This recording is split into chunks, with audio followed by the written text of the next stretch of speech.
another awesome Bible story for you. Today's Bible story is about King David.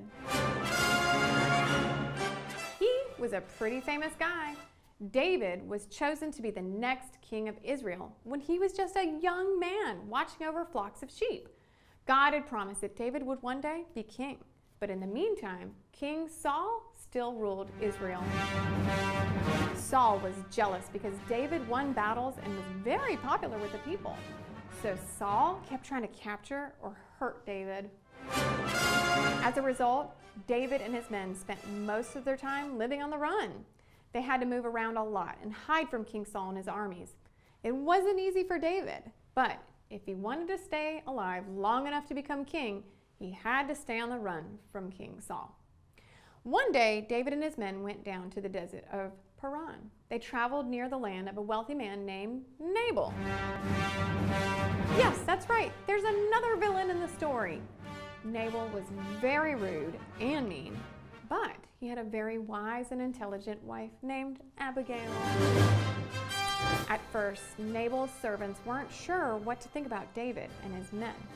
Nabal's servants knew that they couldn't trust him, but David's men didn't do anything mean or steal from them. In fact, David protected Nabal's shepherds from harm. At a certain time of year, sheep get a haircut. They call it sheep shearing time. But during that time, David asked 10 of his men to go speak to Nabal and give him a friendly hello. This is what David told them. We're going to look in our Bibles in 1 Samuel. Here's what David said. Go up to Carmel. When you get to Nabal, greet him for me. Say this to him. Peace to you, your household, and all that is yours. David also told the men to remind Nabal that they had been good to his shepherds and sheep. David said this next. I've heard that you are now shearing sheep. As you know, your shepherds were with us in the wilderness. When your shepherds were with us, we treated them well, and the whole time they were at Carmel, nothing that belonged to them was stolen. Ask your servants, and they'll tell you. We've come to you now at a happy time. Please be kind to my men, and please help us with anything you can find for us. That seems like a pretty normal thing to ask, right? I mean, David was just hoping that Nabal would share some snacks while they were celebrating. But Nabal said no. Can you believe that? David and his men had showed plenty of kindness to Nabal's servants, but Nabal had refused to give them any food in return. When David's men returned and told him what Nabal had said, David was angry, and about 400 men went with David ready to fight. Nabal's servants could tell that this wasn't looking good.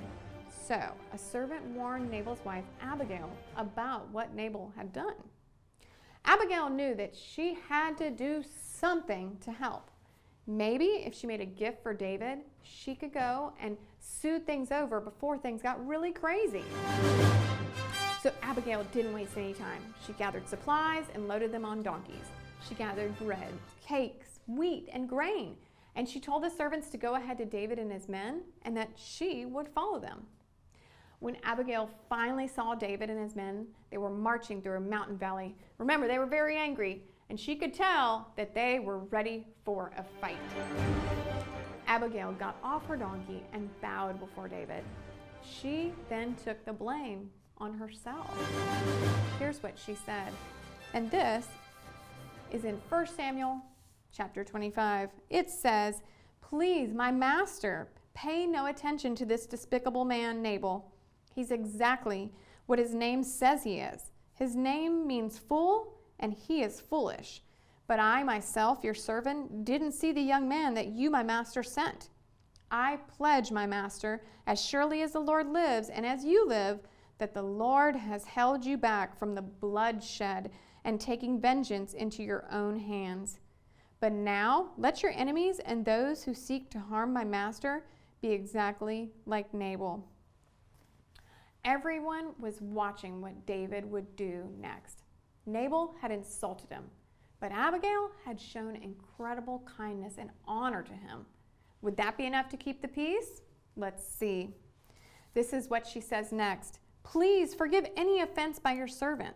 The Lord will definitely make an enduring dynasty for my master because my master fights the Lord's battles, and nothing evil will be found in you throughout your lifetime.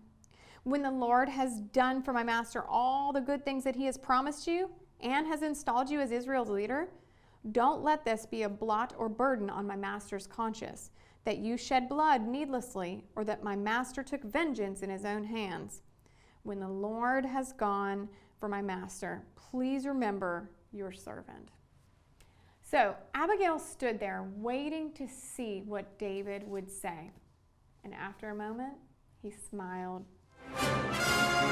He said this: "Bless the Lord God of Israel, who sent you to meet me today. And bless you and your good judgment for preventing me from shedding blood and taking vengeance into my own hands today." Abigail had made a stand. She had saved the day. Woohoo! David accepted Abigail's gifts and told her to go home in peace. In the end, Nabal died, and he paid a high price for his foolish and angry response to David.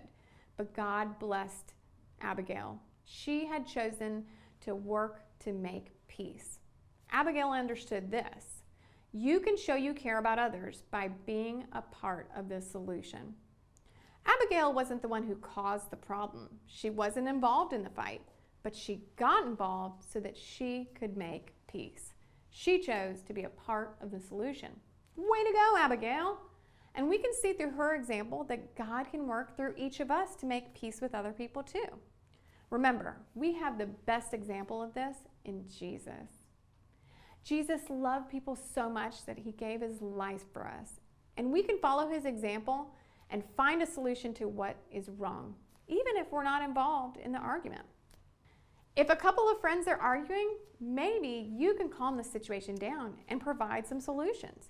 Or maybe you hear a couple of kids talking about someone else, and you step in and you tell them how much you like them and value their friendship and stand up for the kid. Remember, if you're not sure what to do, you can always talk to a trusted adult, your parents, and of course you can always talk to God.